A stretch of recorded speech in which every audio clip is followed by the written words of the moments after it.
साथियों नमस्कार। भारतीय संस्कृति को कहते हैं सनातन संस्कृति। सनातन का तात्पर्य यह उन सिद्धांतों पे आधारित है जो कि सनातन हैं, शाश्वत हैं, हमेशा रहने वाले हैं। उसमें किसी भी प्रकार का समय और काल का कोई भी फर्क नहीं पड़ता है।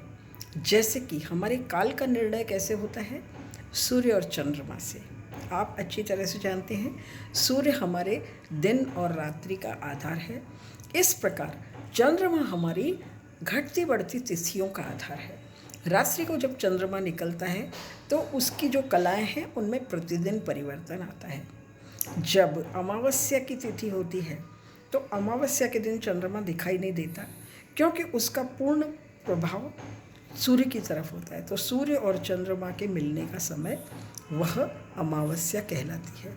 इस अमावस्या में अमा यानी कि चंद्रमा की 16वीं कला का प्रतीक होता है और उसके बाद में चंद्रमा प्रतिदिन बढ़ते हुए दिखाई देता है, इसलिए हम उसे शुक्ल पक्ष कहते हैं।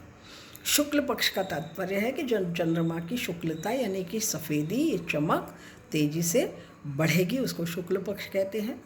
तो जब अमावस्या है उसके बाद प्रतिपदा, फिर उसके बाद में प्रतिपदा को प्रथमा भी कहते हैं, द्वितीया तृतीया, इस प्रकार से 14 तिथियां होती हैं। संस्कृत में इसे प्रथमा द्वितीया तृतीया कहते हैं और हिंदी में इसे एकम, दूज, तीज, चतुर्थी, चौथ इस प्रकार से बुलाते हैं। और जब पूर्णिमा आती है तो इसे पूनम कहते हैं, यानी कि चंद्रमा की अंतिम कला होती है।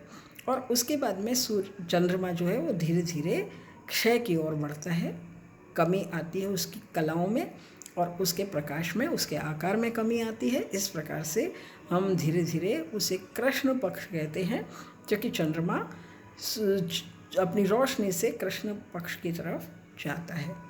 अब आप देखिए हमारे पूरे वर्ष भर में सूर्य की परिक्रमा लगाती है पृथ्वी, तो वह 2 बड़े अयनों में उसे बांटा गया है, दक्षिणायन और उत्तरायण।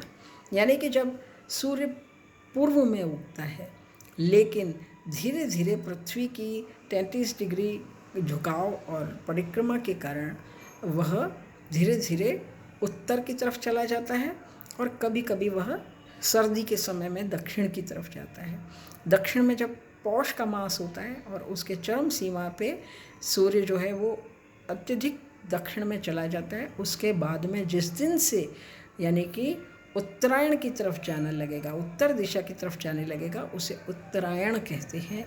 यानी कि वो संक्रांति का काल होता है, जिसे गुजरात और अन्य प्रदेशों में उत्तरायण के नाम से मनाया जाता है। अब आप देखिए कि हमारे महीनों का निर्धारण कैसे होगा? चंद्रमा की तिथियों के आधार पे 15 दिन कृष्ण पक्ष के, 15 दिन शुक्ल पक्ष के, इस प्रकार से 2 पक्ष मिलके एक मास का निर्माण करते हैं। और उस एक महीने में ऐसे ही 12 महीनों के आधार पे सूर्य की परिक्रमा पृथ्वी पूर्ण कर लेती है। अब आप देखिए कि हमारा जो काल निर्णय है वह हमारे ऋषि मुनियों ने और हमारे ग्रंथों में राजा विक्रमादित्य के द्वारा इसको फिर से 2000 वर्ष पूर्व नए कैलेंडर के रूप में प्रस्तुत किया गया।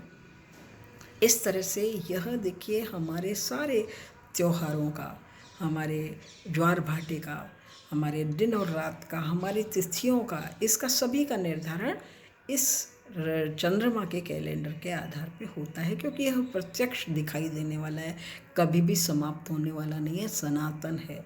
इसलिए इसका निर्धारण चंद्रमा के आधार पे होता है।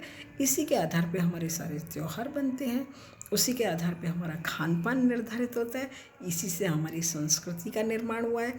और यह संस्कृति सनातन है, क्योंकि सर्दी के मौसम में आपकी खुराक आपको किस प्रकार लेनी चाहिए ये हमारे त्योहारों के द्वारा निर्धारित किया जाता है।